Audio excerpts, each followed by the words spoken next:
As you can see behind me here, the CB750 is looking a little bit naked, and there's a good reason for this. But before we get into that, I've got a few really exciting video updates that are going to be coming up very soon.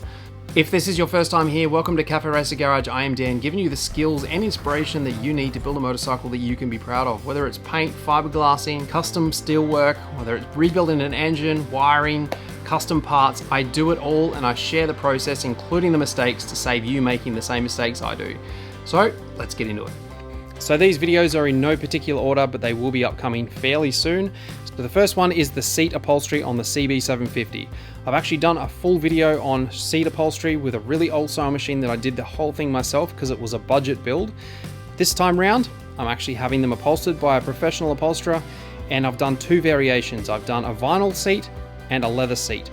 When I finally got them upholstered, I got them back and I was not happy with the end result, and this was not the upholsterer's fault. It was just something that I oversaw when I was making the base, and unfortunately, I had to pull it all apart and send it back to the upholsterer, which cost me a bit of money, but I think it's going to be worth it in the end, so look out for that video. Another upcoming video is the painting on the CB750, which is the tail section and tank. This is going to be a collaboration with another YouTube channel here in Australia who does automotive paint. He does an amazing job. I can't wait to see this thing finished. And I do believe he's going to be sharing the process of it on his channel as well, so keep an eye out for that video. Another build series that's coming up is the Yamaha XV750. I need to fix the starter system before I can build this bike, but I am accumulating a few parts to get this done. I want to give a huge shout out to Charles, who actually gifted me this 1981 XV750 engine to get the part out of it that I needed.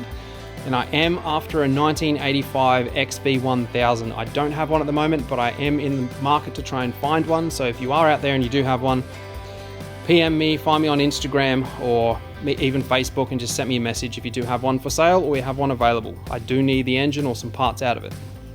That being said, I have ordered a bunch of parts for this bike as well from CMSNL. This is where I get all of my stuff from. Their website is amazing. It has all of the schematics to find everything that you need, and you know for a fact that when it turns up, it's going to be OEM quality. So the leak on the CB750 may not be in its own sole video, but a quick update on that. It's come back to haunt me. I don't know why. It's had all brand new seals. It's a completely rebuilt engine. Willis and I rebuilt this engine, and I haven't actually taken it for a squirt yet, so I want to do that, give it a bit of a shakedown ride, and then come back and fix this little small leak that it's got.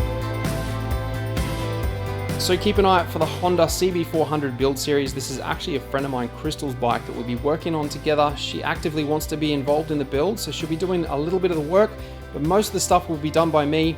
Definitely going to be a fun series to work on, and you'll see these videos popping up from time to time when she gets a chance to come here and hang out and work on her bike.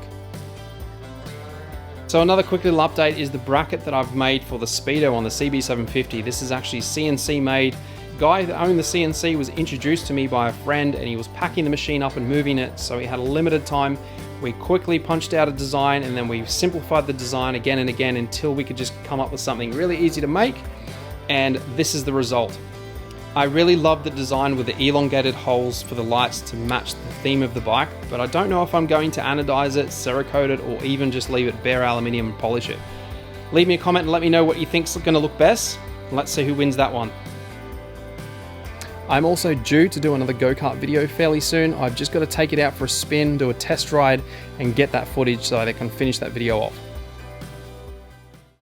So late last night, I can't believe this happened. I was bringing my CB750 back inside. It has the cover over it, and it was raining pretty heavy. My driveway sloped. For some weird reason, my foot slipped and the whole thing tipped over. But it hit the ground, but I softened the blow, and I can't believe this thing's tipped over, and I haven't even ridden it properly yet. I was so angry with myself, but once I picked it back up and put it back in my garage, I had a look, and I was quite surprised that there was hardly any damage on it.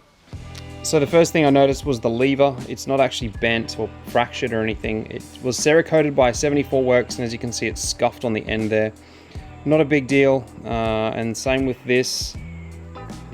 There's a few little chips on these fins. The paint adhesion on this section, for some reason, just didn't go too well, and I think it's because I used an orbital sander and made it too smooth, so something to keep in mind if you do it yourself. There's a little tiny one here, a little nick. Like I said, no cracks or anything, just small little nicks. And there's a fairly decent one on this toe peg. This must have taken a fair bit of a hit for it to be that gouged. So I'm surprised with how strong this is actually. And the only other one that I noticed was the exhaust got a little bit scuffed up here, which is easy to fix. So the lesson I've taken away from this is to not be in a hurry to move my bikes around in the wet, especially on that sloped Pebble Creek driveway. Because if you're on a slope and one foot starts to slide down that slope, it's almost impossible to stop it. Let me know if you've had this happen to you. Depending on when you're actually watching this, some of the videos mentioned may have already been released, so go to the channel, hit the videos tab and scroll through, and if you're building a motorcycle, the chances are you'll probably find another video which will be of interest to you as well. And out of the videos mentioned, which one are you most looking forward to? Leave me a comment and let me know.